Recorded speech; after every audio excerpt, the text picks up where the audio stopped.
He is me. अस्सलामु अलैकुम। आप सब कैसे हैं? उम्मीद है सब लोग अच्छे होंगे। मैं फिर से हॉरर फिल्म की कहानी लेकर आया हूं। तो चलिए बिना किसी देरी के आज का वीडियो शुरू करते हैं। उससे पहले आपको चैनल को सब्सक्राइब करना होगा।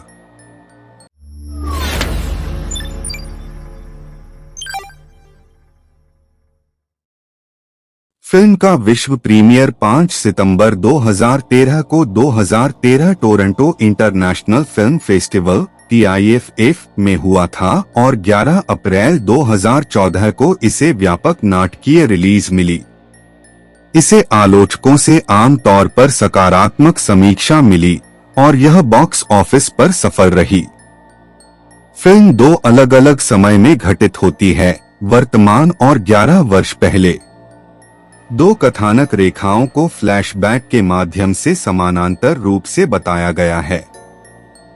2002 में सॉफ्टवेयर इंजीनियर एलन रसेल अपनी पत्नी मैरी, 10 वर्षीय बेटे टिम और 12 वर्षीय बेटी काइली के साथ एक नए घर में चले गए।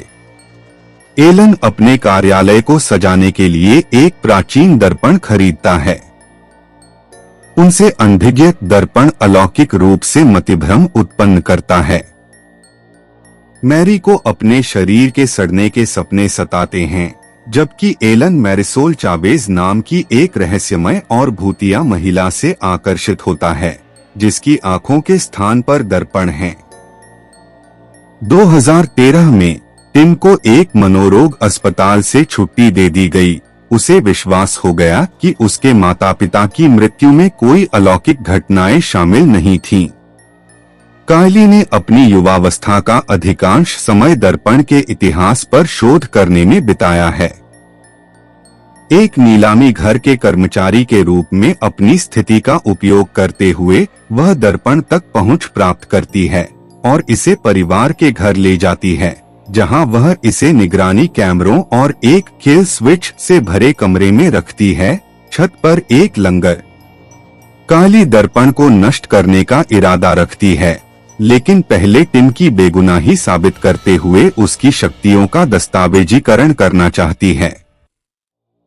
समय के साथ 2002 में माता पिता मानसिक रोगी हो गए। एलन अपने कार्यालय में खुद को अलग थलग कर लेता है और मैरी एकांत प्रिय और विक्षिप्त हो जाती है। घर के सभी पौधे मर जाते हैं और उनका पारिवारिक कुत्ता मेसन दर्पण के साथ कार्यालय में बंद होने के बाद गायब हो जाता है। जब काइली एलन को मैरिसोल के साथ देखती है तो वह अपनी मां और माता पिता के बीच लड़ाई के बारे में बताती है। एक रात मैरी पागल हो जाती है और अपने बच्चों को मारने का प्रयास करती है, लेकिन एलन उसे बंद कर देता है।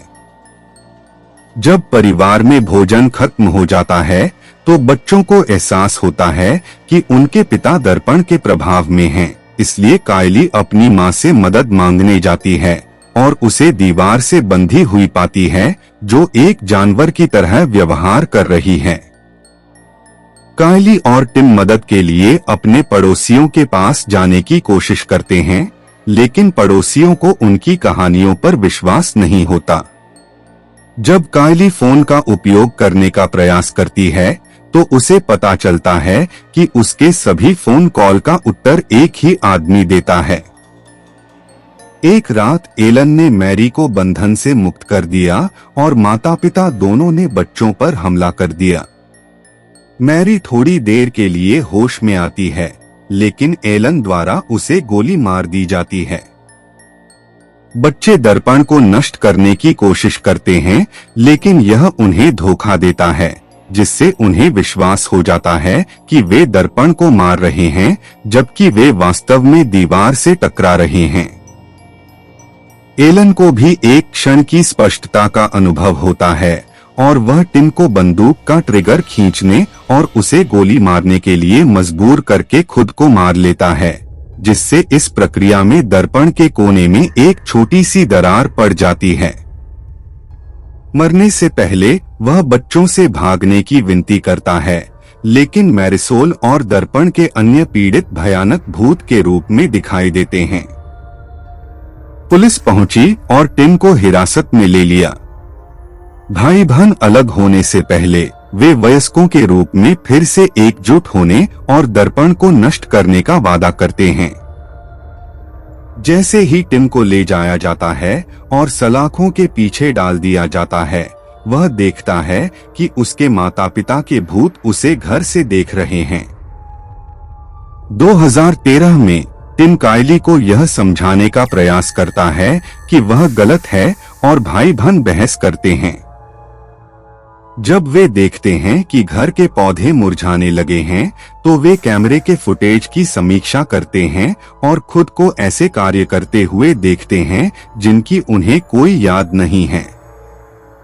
टिम अंततः दर्पण की अलौकिक शक्ति को स्वीकार कर लेता है और कायली के साथ घर से भागने का प्रयास करता है, लेकिन दर्पण के प्रभाव से यह जोड़ी वापस आ जाती है।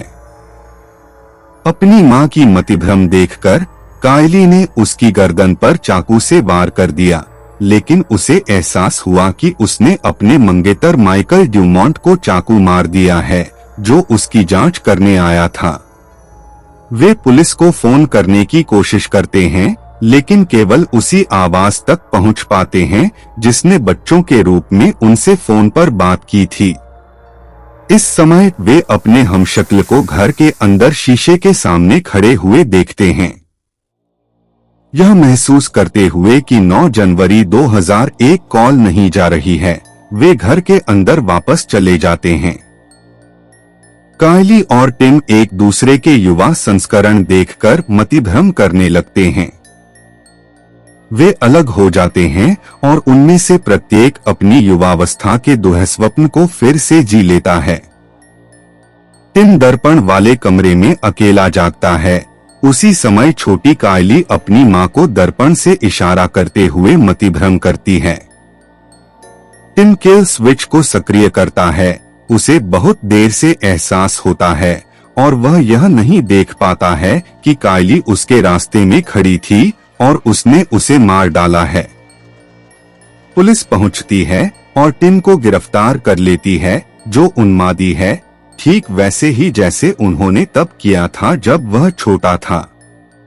एक लड़के और वयस्क दोनों के रूप में टिम का दावा है कि दर्पण जिम्मेदार है। जैसे ही उसे ले जाया जाता है और सलाखों के पीछे डाल दिया जाता है, टिम का वयस्क अवतार देखता है कि कायली का भूत उसके माता पिता के साथ घर में खड़ा है। आज तक एक नए वीडियो में मिलते हैं। तब तक सभी स्वस्थ रहें। भगवान आपको आशीर्वाद दें। हाफिज।